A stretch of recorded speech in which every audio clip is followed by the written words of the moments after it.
আসসালামু আলাইকুম প্রিয় শিক্ষার্থী, আশা করি আল্লাহ তাআলার অসীম রহমতে ভালো আছেন। আলহামদুলিল্লাহ, আমিও ভালো আছি।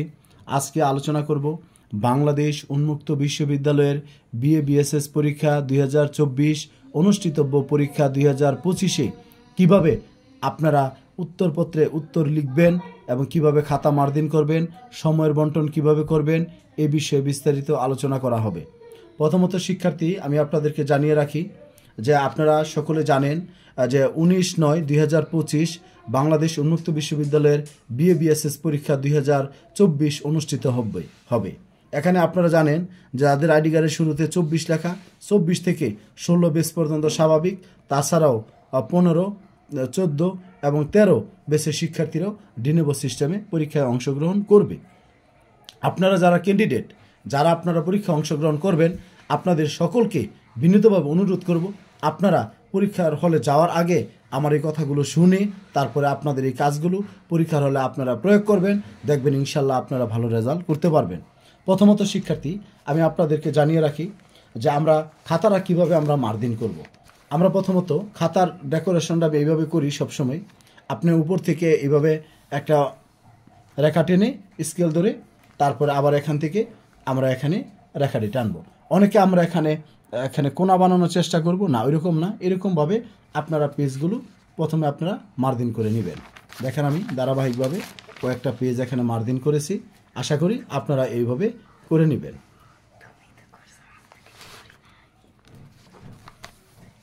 তাহলে খাতার মার্জিনের বিষয়টা গেল।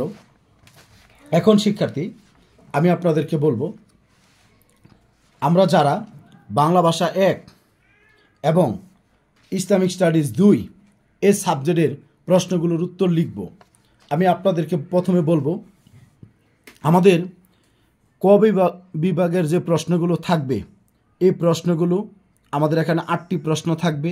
এখান থেকে 4টা প্রশ্নের উত্তর দিতে হবে। পরে খ বিভাগে আমাদের 8টি প্রশ্ন থাকবে, এখান থেকে আমাদের 4টি প্রশ্নের উত্তর দিতে হবে। আমরা সবাই চেষ্টা করব যে বিভাগের প্রশ্নগুলো দিব সবগুলো প্রশ্ন শেষ করে পরবর্তী বিভাগে যাওয়ার জন্য। যে ক বিভাগের দিলেন আপনি, প্রথম বিভাগ থেকে 2টা দিলেন, পরের বিভাগ থেকে আবার একটা, এরকমভাবে সংমিশ্রণ যেন না হয় আমরা চেষ্টা করব। ধরেন ক বিভাগের আমরা প্রশ্নগুলো যদি উত্তর করি, এখানে আপনি ধরেন 1 নম্বর প্রশ্নের উত্তর আপনি করবেন, এভাবে এখানে লিখবেন 1 নং প্রশ্নের উত্তর লিখে আপনি প্রশ্নের উত্তরটা সুন্দরভাবে লিখবেন। লিখার পরে যা কয় পাতা পেজ লাগুক আপনি লিখবেন। লিখার পরে যেখানে শেষ হয়, ধরেন আমার এখানে লিখতে লিখতে 2 পেজ লিখলাম বা 3 পেজ লিখলাম, লিখে প্রশ্নের উত্তরটা লেখা শেষ হয়েছে, আমরা এখানে এইভাবে একটা অংশ দিয়ে আমরা শেষ করলাম। পরবর্তীতে আবার ধরেন আমি 3 নং পারি, তাহলে এখানে লিখব 3 নং প্রশ্নের উত্তর।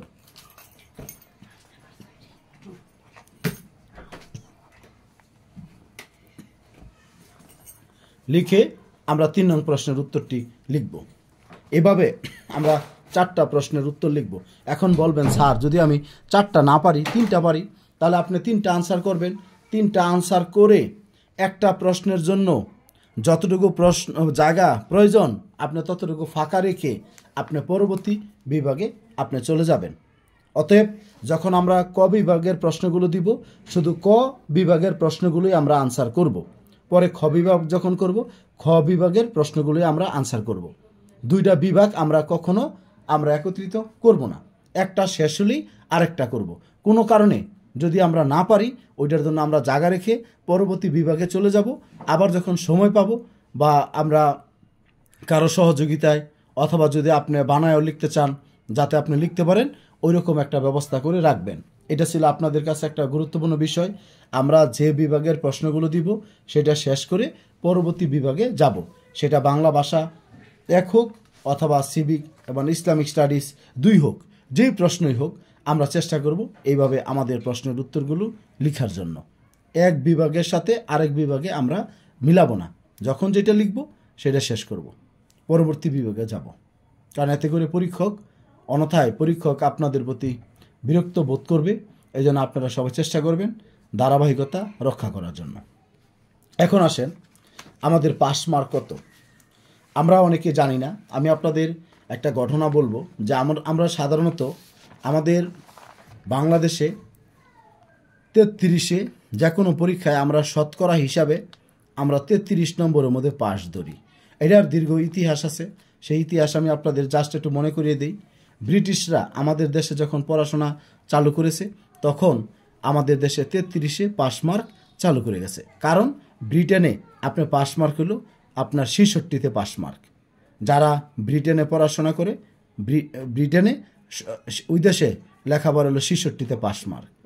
আর এই 65 থেকে যখন ব্রিটিশরা আমাদের দেশে আপনার লেখাপড়া চালু করে গেছে তখন চিন্তা করলো যে এই ভারতীয়দের আমাদের সে মেধা অর্ধেক, এই কারণে আমাদের 33-এ পাস মার্ক চালু করে গেছে। সেই থেকে আমরা 65 মানে আপনার 33-এ আমরা বলে থাকি পাস। কিন্তু আমাদের বিএ এবং বিএসএস প্রোগ্রাম বা অনার্স পর্যায়ে বা মাস্টার্স পর্যায়ে বাংলাদেশের যে কোনো লেভেলে আপনারা জানেন কিনা আমি জানি না যে আমাদের 40 সে হলো পাস। সেই জন্য আপনারা যারা এই বিএ বিএসএস পরীক্ষা অংশগ্রহণ করতেছেন আপনারা জেনে রাখবেন যে আপনাদের 40 নম্বর পেতেই হবে, 100-র মধ্যে 40 পেতেই হবে, অন্যথায় কিন্তু আপনি ফেল করবেন। তাহলে আমাদের প্রশ্ন আমরা বিভাগ অনুযায়ী দিব, তারপরে আমরা পাস মার্কের কথা আমরা বলেছি। এবার আমি আপনাদেরকে আরেকটা বিষয় বলবো যে পরীক্ষার হলে আমরা সময়ের বন্টনটা কিভাবে করব। আমি আপনাদেরকে বলি, অনেকে আমাকে প্রশ্ন করেছেন যে স্যার আমরা মানে কয় পেজ লিখব। আমি আপনাদের পেজের চেয়ে বিষয়টা বলি, আমাদের টোটাল পরীক্ষা হলো 3 আওয়ার্স, অতএব 3 × হলো 60 সমান হলো 180 মিনিট, 180 মিনিট। 180 মিনিটে 3 ঘন্টা। আমি আপনাদেরকে বলবো যে আমরা বড় প্রশ্নগুলো 35 মিনিট সময় ধরে আমরা 4:35-এ আমরা 140 মিনিট সময় আমরা ব্যয় করব। প্রতিটা প্রশ্নে আমরা 35 মিনিট করে সময় দিব, দিয়ে আমরা 4টা প্রশ্ন 140 মিনিটে আমরা শেষ করব। তারপরে আমাদের 4টা সংক্ষিপ্ত প্রশ্ন আমরা 10 মিনিট করে লিখব, 4 × 10 = 40 মিনিট, হয়ে যাবে আমাদের কত 180 মিনিট। তার মানে আমরা 35 মিনিট করে যদি প্রত্যেকটা প্রশ্ন যদি আমরা লিখি, এতে করে আমাদের 3 পেজ হোক 4 পেজ হোক আমরা লিখব। কারণ আমরা কেউ খাতার মধ্যে বড় করে লেখা লিখি তাদের আমাদের পেজ বেশি লাগবে, আর আমরা যারা ছোটো করে লিখি আমাদের পেজ কম লাগবে। সেই জন্য আমি আপনাদেরকে বলবো লেখা বড় বা ছোটো যাই হোক আপনারা সবাই প্রতিটা প্রশ্নের জন্য উত্তরের জন্য আপনারা 35 মিনিট করে সময় ব্যয় করবেন বড় প্রশ্নের জন্য। তাহলে আপনার 140 মিনিটে শেষ হবে 4টা প্রশ্ন, আর ছোটো প্রশ্নগুলো 10 মিনিট করে আপনি 4 × 10 = 40 মিনিটে শেষ করবেন। এটা ছিল আমাদের সময়ের বন্টন। আর কেউ যদি মনে করেন যে না স্যার আমাকে পেজই বলে দেন, আমি আপনাকে বলবো মিনিমাম আপনি 2 পাতা লিখবেন, মানে 4 পেজ। এই 1 পেজ, আবার ধরেন আপনি এই 1 পেজ, তারপরে এই পাশে 1 পেজ, 3 পেজ, 3 পেজ, আবার এখানে আরেক পেজ, 4 পেজ মিনিমাম আপনারা প্রতিটা প্রশ্নের উত্তর আপনারা লিখবেন। তারপরে যদি পেজ যদি না মিলাতে পারেন তাহলে সময়ের বন্টনে যাবেন যে 35 মিনিট করে, আর সংক্ষিপ্ত প্রশ্ন 10 মিনিট করে। এই ছিল বিষয়টা। এখন আমাদের পরীক্ষার হলে কিছু করণীয় কাজ আছে যেগুলো আমাদের করতে হবে। প্রথমত আপনাদেরকে আমাদের যাদের আইডি কার্ডের শুরুতে 24 থেকে 19 পর্যন্ত লেখা, আমাদের সবাইকে এরকম অ্যাডমিট কার্ড নিয়ে যেতে হবে এবং শিক্ষার্থী কার্ড নিয়ে যেতে হবে। এই দুটা মাস্ট বি আপনাদেরকে নিয়ে যেতেই হবে, প্রথমত বিষয়।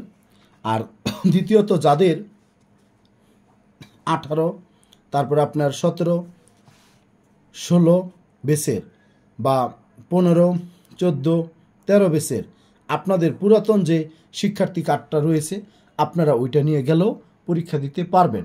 তবে কোনো কারণে যদি কোনো শিক্ষার্থীর অ্যাডমিট কার্ড যদি আপনি ডাউনলোড করতে না পারেন, তাহলে শিক্ষার্থী আপনারা যদি আপনাদের প্লাস্টিক আইডিটা নিয়েও যদি যান, তাও কিন্তু শিক্ষার্থী আপনারা পরীক্ষায় অংশগ্রহণ করতে পারবেন। এটা ছিল বিষয়। এখন পরীক্ষার হলে আমাদের করণীয় কিছু কাজ ছিল, সেটা আমি আপনাদের দেখিয়েছিলাম, আবারও দেখাচ্ছি। আমরা এখানে সবাই লিখব, যার যার ক্যাপিটাল লেটারে নাম লিখব, বিএ বিএসএস পরীক্ষা 2024 লিখব, তারপরে প্রোগ্রাম কোড 23 বসাবো, তারপরে আমাদের শিক্ষার্থী কার্ডে যে নম্বরটা দেওয়া আছে সেটা যেভাবেই থাক, 19 দিয়ে থাক, 20 দিয়ে থাক, 18 দিয়ে থাক, 24 দিয়ে থাক, 23 দিয়ে থাক, আমরা এটা লিখব। তারপরে বিষয় কোড আমরা লিখব। তারপরে আমাদের এখানে আমরা এই বৃত্তগুলো ধারাবাহিকভাবে ভরাট করব। এখন আসেন আমাদের অ্যাটেন্ডেন্স শিটের একটা গুরুত্বপূর্ণ বিষয়। অ্যাটেন্ডেন্স শিটের যে কাজটি, এই কাজটি যদি আমরা না করতে পারি তাহলে আমাদের পরীক্ষা দেওয়া সত্ত্বেও আমাদের পরীক্ষা বাতিল হতে পারে। কারণ দেখেন, আমি আপনাদেরকে বলি, এখানে অ্যাডমিট কার্ডে স্পষ্ট একটা বিষয় উল্লেখ রয়েছে। দেখেন, একেবারে সর্বশেষটা, প্রতিটি পরীক্ষার জন্য পরীক্ষার্থীকে উপস্থিতিপত্রে স্বাক্ষর করতে হবে। মানে অ্যাটেন্ডেন্স শিটে আপনাকে স্বাক্ষর করতে হবে, এবং এই অন্যথায় ওই পরীক্ষায় পরীক্ষার্থী অনুপস্থিত বলে গণ্য হবে। তাহলে এই বিষয়টা আমাদের খুবই গুরুত্বের সাথে কাজটি করতে হবে। আর ওএমআরে যাই লিখি আমরা সব ইংরেজিতে লিখব। এখন প্রথমত আমাদের যে অ্যাটেন্ডেন্স শিটটা দেওয়া হবে সেটার মধ্যে ডেট অ্যান্ড টাইম আছে, আমরা ডেট অ্যান্ড টাইমটা আমরা বসাবো। তারপর সেমিস্টার, তারপরে কোর্স কোড, কোশ্চেন কোড, এগুলো লেখা আছে। আমরা কোশ্চেন কোডগুলোই মূলত আমরা ব্যবহার করব। তারপরে কোর্স নেম, এরপরে সেমিস্টার, কোর্স কোড, মানে কোশ্চেন কোড, কোর্স নেম। এবার আসেন, এখানে দুইটা কাজ, একটা হলো সিগনেচার, একটা সিগনেচারের বিষয় থাকবে, আরেকটা থাকবে হলো সিকিউ বা টপ শিট নাম্বার। এখানে আরেকটা ঘর আমি আপনাদেরকে ভিডিওতে দেখাতে আমার খেয়াল ছিল না, এখানে আরেকটা ঘর থাকবো ইনভিজিলেটর স্বাক্ষর। যিনি কক্ষ পরিদর্শক থাকবে, যেই স্যার দায়িত্বে থাকবে, ওই স্যারেরও এখানে একটা স্বাক্ষর করতে হবে। যাই হোক, এখন আমাদের সিগনেচারটা আমরা করব কিভাবে, আমাদের শিক্ষার্থী কার্ডে যেভাবে নাম লেখা আছে সেই কাজটা আমরা করব। এখন টপ শিট বা সিকিউ নাম্বারটা আপনাদের প্রত্যেকের খাতার উপরে প্রতিদিন যখন পরীক্ষা দিতে যাবেন এইরকম একটা নম্বর থাকবে। এই নম্বরটা দেখে প্রতিদিনের যে পরীক্ষার যে খাতার নম্বরটা, এটা দেখে আমরা এখানে উঠাবো, তারপরে স্বাক্ষর করব। স্বাক্ষর করলেই এখানে ইনভিজিলেটর স্যার, পরিদর্শক, কক্ষ পরিদর্শক স্যার এখানে স্বাক্ষর করবেন। তাহলে যে বিষয়টা আমি আপনাদের বলেছি এটা গুরুত্বের সাথে করবেন। অনেকে ভুল করে আমাদের শিক্ষার্থী কার্ডের নাম্বারটা এখানে লিখে রেখে আসে। আমি আপনাদেরকে বলবো এই কাজটা আপনারা কখনো করবেন না। যদি না বুঝতে পেরে থাকেন, যিনি দায়িত্বরত স্যার থাকবেন বা শিক্ষক থাকবেন, স্যারকে জিজ্ঞাসা করবেন, স্যারের মাধ্যমে জেনে তারপরে কাজটি আপনারা করার চেষ্টা করবেন।